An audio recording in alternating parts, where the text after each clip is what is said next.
The sun had dipped below the horizon, casting long shadows across the dense woods surrounding our campsite. The crackling fire was our only source of light and warmth as we sat huddled together, our faces illuminated by the flickering flames. Our camping trip had started as an adventure, a chance to escape the hustle and bustle of the city and reconnect with nature. Little did we know it would turn into a nightmarish ordeal we would never forget. My name is Sarah, and I was with my 3 closest friends, Mark, Lisa, and Mike. We had been friends since childhood, and this camping trip was meant to be a nostalgic journey back to our roots. Our campsite was deep within the heart of the Blackwood Forest, a place known for its serene beauty and tranquility. As we shared stories and roasted marshmallows, our laughter filled the night air. Everything felt perfect until Mark, always the adventurous one, suggested we take a hike deeper into the forest the next day. We all agreed, thinking it would be a fun way to explore the wilderness. The next morning, we set out on our hike, backpacks filled with supplies and a sense of anticipation in our hearts. The forest was thick and ancient, the trees towering overhead like silent sentinels. We followed a narrow trail that wound deeper into the woods, and as the hours passed, the forest seemed to close in around us. We eventually reached a clearing, a serene meadow bathed in dappled sunlight.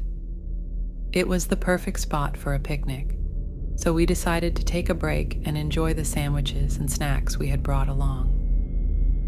As we ate, Lisa pointed out a curious-looking tree in the distance.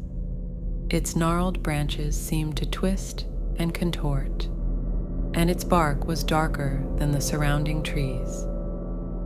Mike, ever the skeptic, suggested it was nothing more than a trick of the light, but Mark was intrigued. "I bet there's a hidden treasure under that tree," Mark said, his eyes sparkling with excitement. "Let's check it out." We all laughed, thinking he was joking, but Mark was already on his feet, making his way toward the strange tree. The rest of us exchanged glances and followed, curiosity getting the best of us. As we reached the tree, a sense of foreboding settled over me. The air grew cold, and a shiver ran down my spine. Mark crouched down and began to dig beneath the tree's roots, the soil giving way surprisingly easily. Minutes turned into hours as Mark continued to dig, his determination unwavering. The forest around us felt different now, as if it had taken on a sinister tone. The once familiar trail seemed to vanish into thin air, leaving us disoriented and lost. Panic began to set in as we realized we couldn't find our way back to the clearing. Hours passed, and we still hadn't located Mark. Fear gnawed at our hearts, and we called out for him, but there was no response. We decided to head back to the clearing and wait for him there, hoping he would return on his own. When we arrived at the clearing, the sun was beginning to set, casting long shadows across the meadow. Mark was nowhere to be seen. Lisa began to cry, and Mike and I tried to console her, assuring her that Mark would find his way back. Night fell, and we huddled together by the dwindling fire, our worry for Mark growing with each passing minute. We decided to stay the night in the clearing, hoping he would return by morning.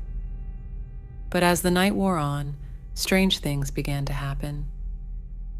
We heard eerie whispers in the wind, unintelligible voices that sent chills down our spines. Shadows danced at the edge of the forest, and the gnarled tree that had drawn Mark's attention earlier seemed to come alive in the darkness. I couldn't shake the feeling that we were being watched, that something malevolent lurked just beyond our campfire's glow. Lisa's sobs grew louder, and Mike and I tried to keep her calm, but our own fear was mounting. As the first light of dawn broke through the trees, hope began to wane. Mark was still missing, and the forest seemed to mock our desperate cries for help. We had no choice but to search for him ourselves. We retraced our steps from the previous day, following the trail back to where we had last seen Mark. But there was no sign of him, no trace of his presence. It was as if he had vanished without a trace. Days turned into weeks, and still, there was no sign of our friend. We contacted the authorities, and a search party combed the forest, but Mark remained lost to us.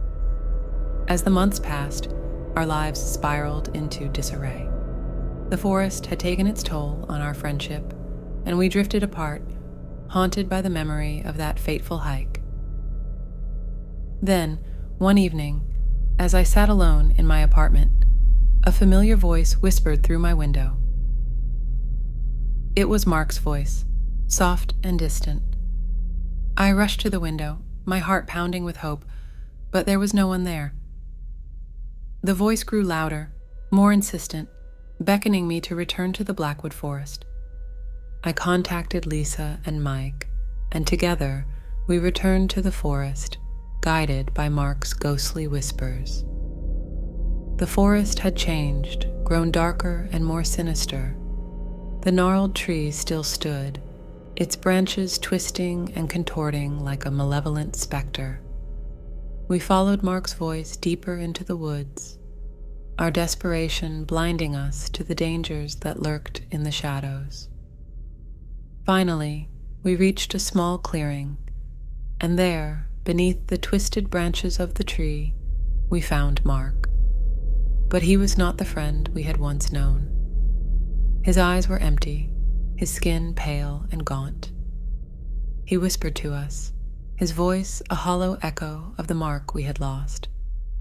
We tried to bring him back, to rescue him from whatever had taken hold of him in that accursed forest, but it was too late. Mark was gone, replaced by something else, something dark and malevolent. As we left the forest that day, we knew we had paid a steep price for our friendship and curiosity.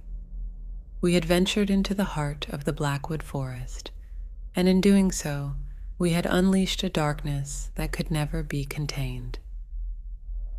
The forest had claimed Mark, and it had left its mark on us as well. We were forever changed, haunted by the memory of that fateful camping trip and the twisted tree that had led us astray. And so, dear viewers, heed this cautionary tale. Beware the call of the unknown, for there are places in this world where the line between reality and nightmare blurs, and once you cross that line, there may be no turning back.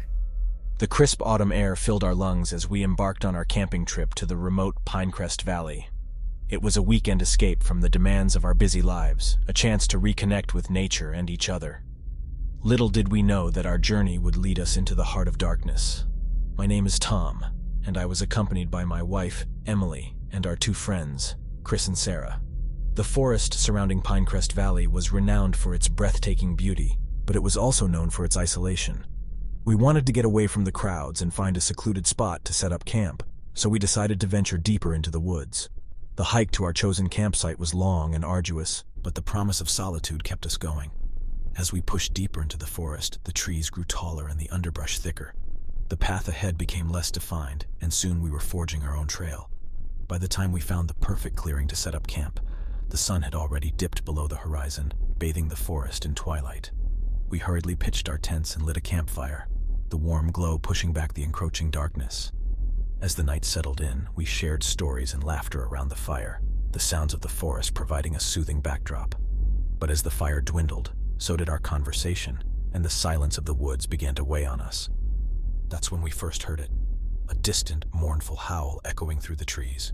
We froze, our eyes darting in the direction of the sound. Chris, ever the outdoorsman, assured us it was just a coyote and nothing to worry about. Still, unease settled over us like a heavy shroud. We retreated into our tents, each of us hoping for a peaceful night's sleep. But sleep proved elusive, as strange noises continued to emanate from the forest. Rustling leaves, snapping twigs, and that eerie howling that seemed to draw closer with each passing minute. Sometime in the dead of night, I was roused from my fitful slumber by the sound of footsteps outside our tent. I held my breath, straining to listen. Emily lay beside me, her eyes wide with fear. The footsteps grew louder, coming closer, and I could hear whispers, unintelligible words carried on the wind. I couldn't take it any longer. I unzipped the tent and peered outside, my heart pounding in my chest. The moonlight filtered through the trees, casting eerie shadows. Panic seized me as I woke the others, and we watched in terror as the figures approached. Sarah whimpered, and Chris reached for the camping gear, ready to defend ourselves if necessary. But as the figures drew closer, we saw that they were not human. Their faces were twisted, their limbs elongated and sinewy. They moved with an otherworldly grace, their eyes gleaming with an unholy light. In a voice that sounded like a chorus of the damned, they spoke, their words filled with malice. "You have trespassed in our domain," they hissed. "You will pay the price." Before we could react, they lunged at us, and everything went black. I awoke with a start, the first light of dawn filtering through the trees. I was alone in the clearing, our campsite in shambles. There was no sign of Emily, Chris, or Sarah. My heart sank as I realized I was the only one left. I searched the forest, calling out their names, but there was no response. It was as if they had never existed. I stumbled back to the campfire, my mind reeling with confusion and grief. That's when I saw it. The twisted, gnarled tree at the edge of the clearing, its branches contorted like the figures from the night before. It seemed to beckon me, to call me closer. As I approached, I heard a whispering, a voice that seemed to come from the very depths of the forest. It spoke of ancient curses, of a darkness that had claimed Pinecrest Valley for centuries. I knew then that I was not alone, that the forest itself was alive with malevolent forces. I had escaped the clutches of those twisted figures, but at what cost? And so, I am left with this chilling tale, a warning to all who would venture into the depths of Pinecrest Valley. Beware the darkness that lurks within, for once it claims you, there may be no escape.